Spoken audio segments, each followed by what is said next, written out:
Hi, my name is George Shevchuk, and I'm here with Ben and Dan Scalera. And these are a couple of young fellows, one of which went to school with my middle son. And we're here to introduce WhitePostStudio.com. And this name was the idea of Ben. And I think Ben can tell us a little bit about it and what it means. Yeah, I came up with the idea because it's a quote from G.K. Chesterton in his book titled Orthodoxy. Uh, Here's a quote from the book. It says, "All conservatism is based upon the idea that if you leave things alone, you leave them as they are, but you do not. If you leave a thing alone, you leave it to a torrent of change. If you leave a white post alone, it will soon be a black post. If you particularly want it to be white, you must be always painting it again. That is, you must be always having a revolution. Briefly, if you want the old white post, you must have a new white post." Yeah, it seems like this model of white to getting dirty or dark or whatever is kind of synonymous with the conflict in society between order and disorder.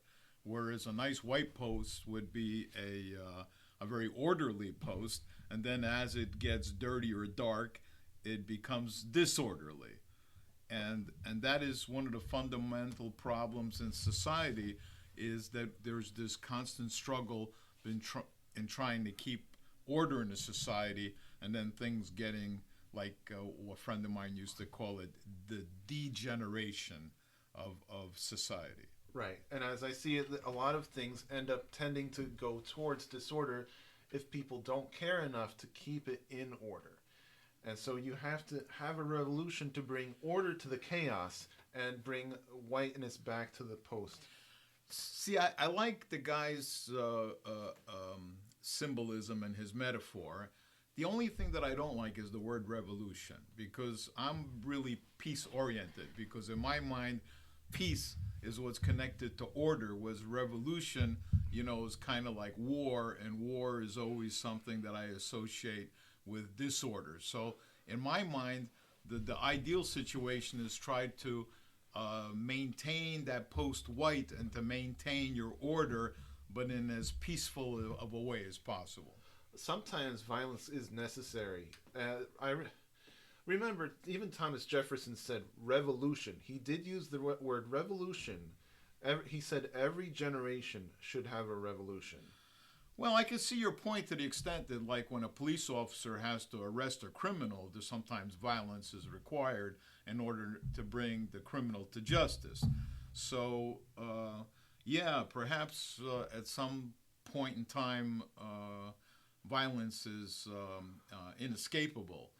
But ideally, ideally, I think that the best way to achieve order or to keep that post clean is through education.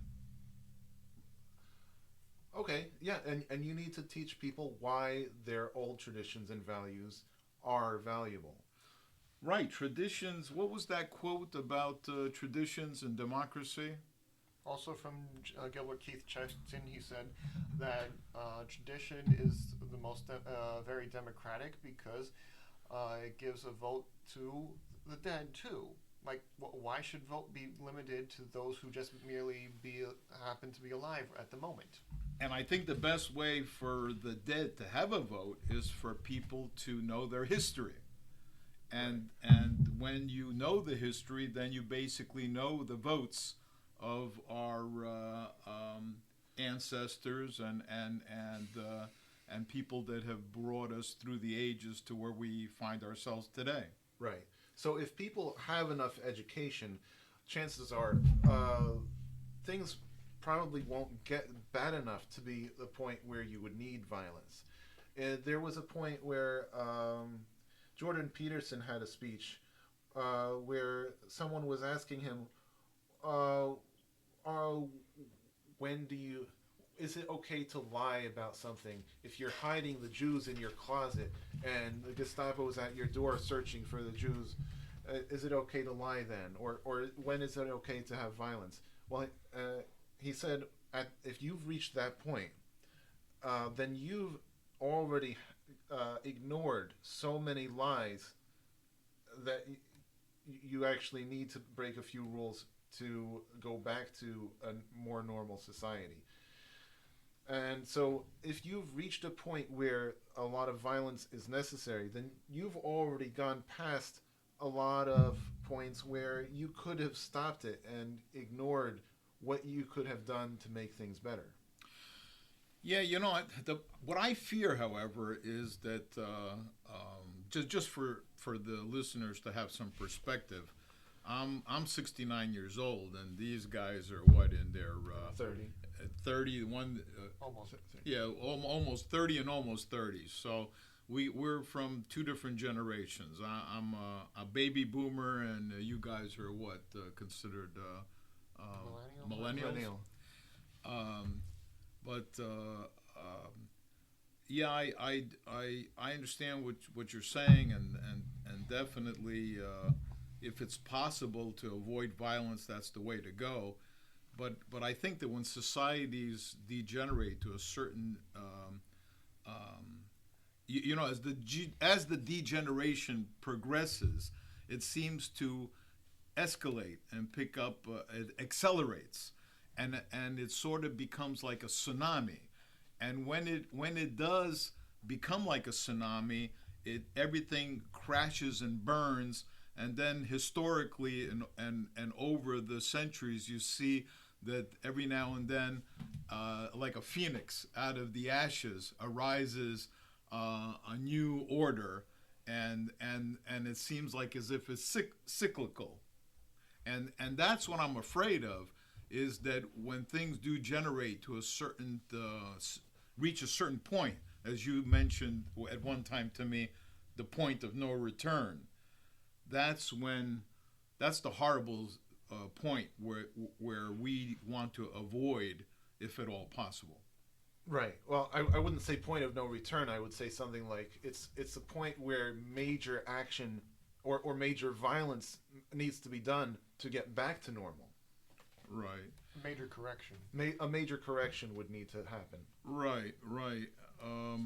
The thing is that if people don't even know what needs to be done to correct the situation, when you get people that are so out of whack in their thinking that after a while there's very few people left in society that actually understand where the road is that leads back to sanity.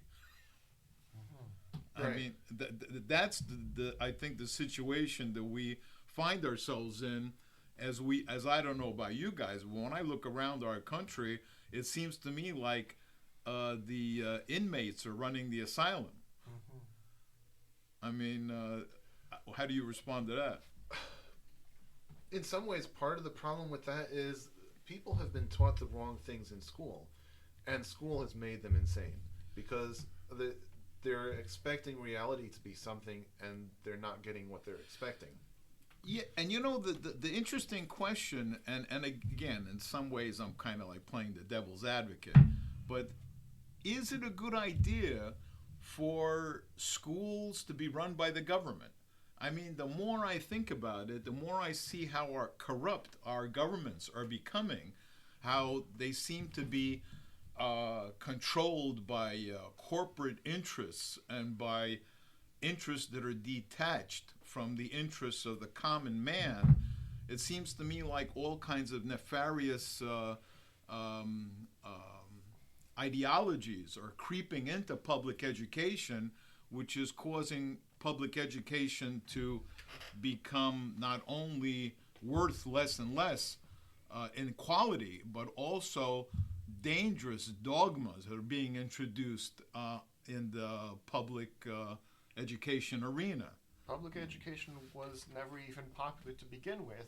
Since the first place in America to have public education, Massachusetts in the 1800s, it was forced upon the people such that they didn't want it, and after a few decades, they tried to do away with forced high schools.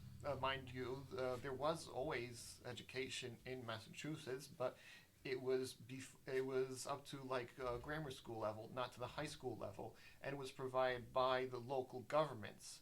Like the little town, the little community would provide for the community what the community would need to thrive in their environment, and that would probably be the best situation where the community that knows what their people need is the one providing the education. You know that you two guys are the product of a Catholic education, just like my middle boy and actually my older boy also. They we sent them to oratory prep for Alex, and in your guys' case, Catholic school. you went to. Yeah, we went to Catholic schools too. Yeah. Catholic. What was the school that you and Constantine attended? St. Joseph. St. Joseph Regional. St. Joseph's, and I think that a lot of some more integrity and connection to the past is maintained by private schools. I personally think that public schools have gone in a very bad direction, and to the point where our society is now in danger of a meltdown. I mean, the people are not even thinking, for example, about candidates that are running from the standpoint of who's going to run the country better. I mean, they're just looking at who's got the better Hollywood appearance. Right. Well, I remember there was the first presidential debate where some people watched the presidential debate on radio and some people watched it on television. It was the first presidential debate that was on television. The people who watched it on the television decided they wanted one candidate and the other wanted... You're talking about the Kennedy-Nixon debate? Yeah, and the others wanted... well, that demonstrated how powerful the media can be. Right, because when they saw Kennedy on television, they liked his appearance. Right. But right. when they heard Nixon, the people who heard on the radio liked the Nixon. Right. So that shows how much appearance can change your opinion about a person. And it's not really just about the ideas that the president is supporting. They're going by what the person looks like. Right, and therein lies the danger in democracy, and that's one of the reasons why a lot of people don't understand that the United States of America is not a democracy. It's a republic where we have democratically elected representatives.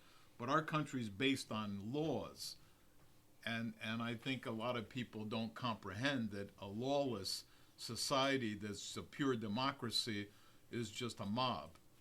Anarchy. Well, it'll lead to anarchy, but you don't want to be living in a country where you have mob rule. Right. You know, so, but that goes back to traditions and culture and history and religion and all of these different moral guidelines and codes that help to keep a society healthy and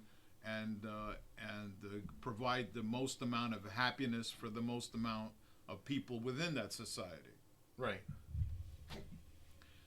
But so we've got a situation now that we are trying to analyze and discuss and trying to come up with different solutions and theories that would enable our society to get back on track in order to achieve the greatest good for the greatest amount of people. And one of the things that I made a few notes about that I think I'd like to address, and these are just theories on my part, but it seems to me that one of the factors that causes disorder to creep into a society is when you have large human institutions or organizations. When things are colloquial and people are closer to their government or their rule, then they can keep a closer eye on what's happening. But when you have a large organization or a large country, like it seems to me that there's more corruption on the federal level than there is on local government, because the federal government is further away from the common man, and when it is up there in their own Mount Olympus, they're when the cat's away, how do they say, when the cat's away the mice will play, and these representatives on the federal level are getting hog wild and doing all kinds of crazy things because the people have no idea what the hell's happening on that level. Politicians should be close enough to kick. Right. That's another quote from G.K. Chesterton. You mean for us to kick them? Yes. Right. Yeah, they have to be close enough where we can give them a good kick in the ass, right? Occasionally, and I'm all for that, because the problem is that we're the ones that are getting kicked. Mm-hmm. It's either we're kicking them or they're kicking us, and lately it seems like as if, which reminds me, all the news I've been watching lately, it seems to me like every program, every tax project, every benefit that they want to, send some astronomical sum of money like 40 or 50 billion dollars to Ukraine or whatever they come up with is just another project by which it's another racket, another project by which they want to rip off the American taxpayer, because it doesn't seem like as if that money's ever reaching its final destination. It always seems to be disappearing in a bunch of pockets. And what's the consequence when it disappears? What happens to those politicians who made that decision?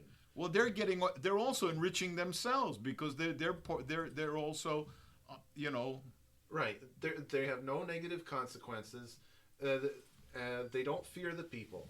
The politicians should fear the people instead of the people fearing the politicians. Well, that's exactly why I am not only in favor of the Second Amendment, but the way it looks to me lately, it seems to me like the people should have all the weapons of military warfare, and I shouldn't give any of these weapons to under the control of the corrupt people we have running our governments at the present time. I mean, look at the situation that we're in with our current president, who basically is a criminal, and his whole family is a family of criminals, and that's just one family. And how about the people that were in government before him? How about the Clintons? That's another bunch of cutthroats. I mean, how far is all of this going to go in this country before people start bringing their leaders to pay the consequences of their criminalities?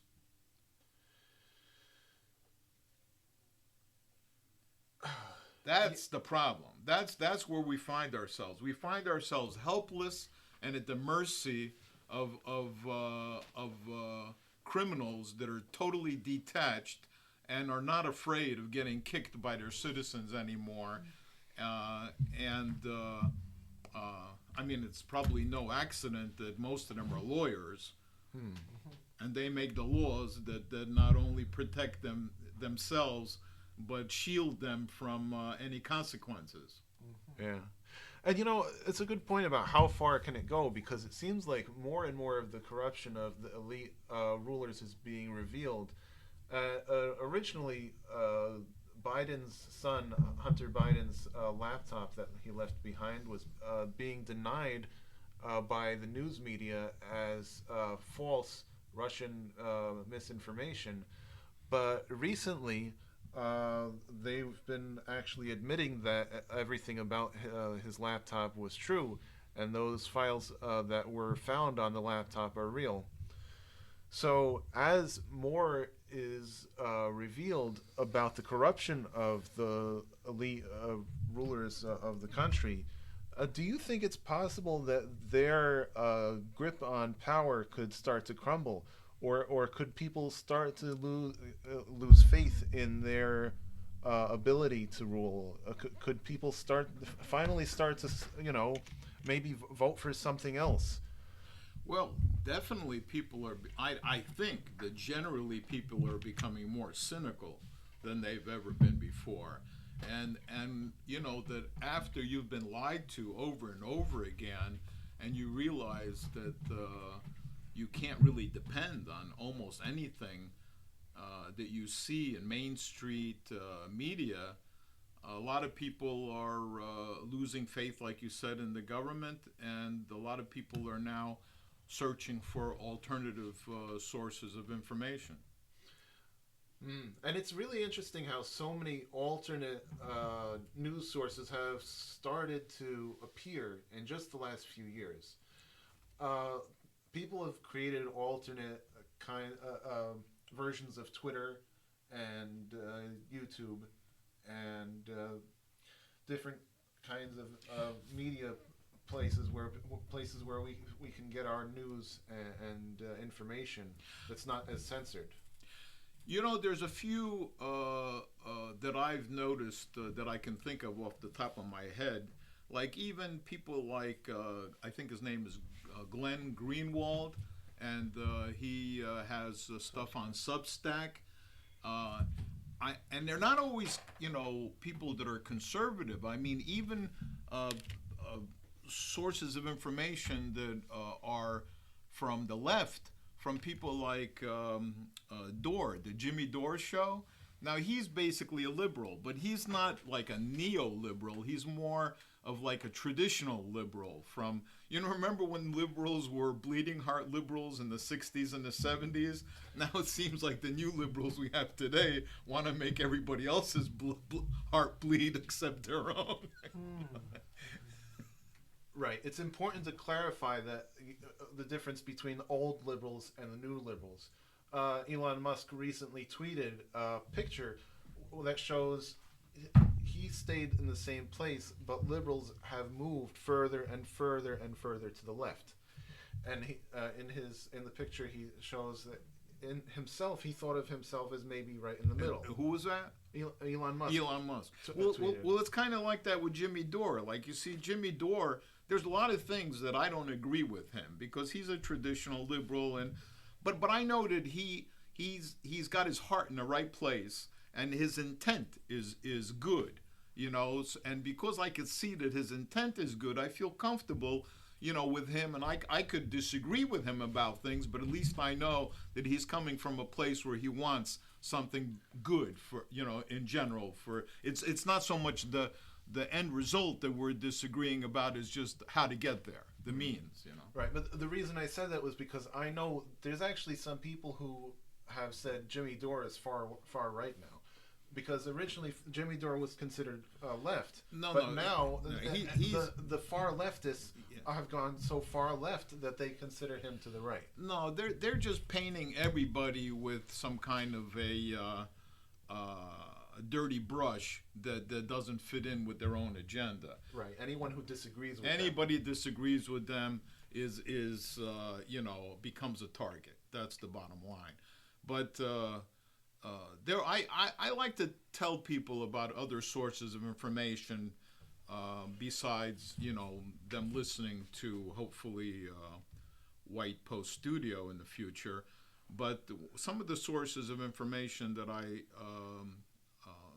listen to or see out there are things like the Duran on YouTube, and they're in other places. I think they might be on Rumble. It's called, right? Okay. And also there's a guy I just found recently who I like to listen to. He's like a military analyst. He's been giving good information about the Ukrainian war, and his name is Jacob Drazen. And so, we look for information where we can feel confident that, it's something we can depend on. And outside of a few things that I still watch on mainstream media like Tucker Carlson, there's just a lot of stuff on there which I think I call them liars for hire. And I just can't be bothered with listening to them anymore. They all have an agenda. They all have speaking of no agenda, what's that lady's name? The one that was the blonde that was molested in Egypt during, I'm trying to remember her name. She makes a big point of not having an agenda. I'll remember her name anyway, but I don't know it. But she's a you could tell that she's coming from a place of integrity. It'll come to me later, but so people are looking for new sources of information for sure, and that's the consequences of lying to people. When you lie to people, you eventually lose them. Right. People have less faith now in the mainstream news than ever before, or any recent time. Well, look what happened with CNN and MSNBC. How many viewers they lost. Right. CNN actually tried to start a subscription online, and they got a lot less viewers than they expected. Like a lot of They already closed it. yes, they already shut it down. Wow. Yeah, a lot of companies are trying to get people to subscribe to their services. Like we have Netflix, and then other companies copied it with Disney Plus, Paramount Plus, Apple TV Plus, and things like that. So CNN tried to do theirs, and almost nobody, or not enough to sustain the service, signed up, and they had to shut it down. Yeah, it's. I mean, you look at the people they've had on there, and people with questionable characters and integrity. And hey, look, sooner or later it was going to come back and bite them in the butt, and it did. The question is where do we go from here? I mean, we're in a situation where we're being led by a government that, in my opinion, got into power through a fraudulent election. Do you also feel that way? We're not allowed to say that on YouTube, so we have to be careful about saying any kind of opinion about that if we plan on putting this on YouTube. Yeah, well, we might have to edit it out, but to tell you the truth, I'd rather boycott YouTube, and if everybody would boycott things like Twitter and YouTube and put all our content into platforms that do not censor, it would actually be a move in the right direction for the country. Yeah, that's something I wanted to talk about. I think it would be better to have no censorship than to have too much censorship. There's so many. It's ridiculous now. When you watch certain YouTube videos, they can't even say certain words. So a guy, instead of saying the N word, he has to spell it out. Those NAZIs, or he can't say the disease, so he says the COVID. Right. I mean, this is ridiculous. I mean, why is America putting up with this crap? Well, some people say, it's a private company and they're allowed to do what they want with their company. And we have the right not to use them anymore. And that's the next thing is Elon Musk has the right to buy the company and then do what he wants with the company. Yeah, that's true. But I got to tell you that it's not just boycotting the media that you listen to or that you put your content on. But I really believe that all Americans should search out those corporations and companies that don't have America's best interest at heart, and to boycott them as well. Right. I mean, there's a lot of corporations. I mean, like, I personally am very happy to see how Governor DeSantis and some of the people in Florida have come out against Disney because of their behavior. Right. A lot of Trump supporters are very happy with the governor of Florida, and if Trump does not run again, a lot of people would like the governor of Florida to become the next president. Yeah, he looks to me like he's a good man, and I don't think he wants to challenge Trump because he knows that Trump has got his eye on 2024. But I certainly hope that he will be presidential timber in future years. Right. Yeah, he just won re-election recently, so he's going to be governor for about another 4 years. But I don't think he wants to give up his position as governor since he just won. But maybe after he's finished with his term as governor, then he'll run for president after Trump is finished, if Trump is going to be running again. Yeah, I think that he has a big following around the country, and hopefully, do you think that there's any chance that Trump might pick him as his VP? Oh yeah, there's chances that a lot of things like that could happen. There's always a chance. Well, let's see what happens. But I think we should sign off. That's enough for today. Folks, try to keep an eye out for whitepoststudio.com, and we look forward to having you visit us in the future. Very good. Thank you.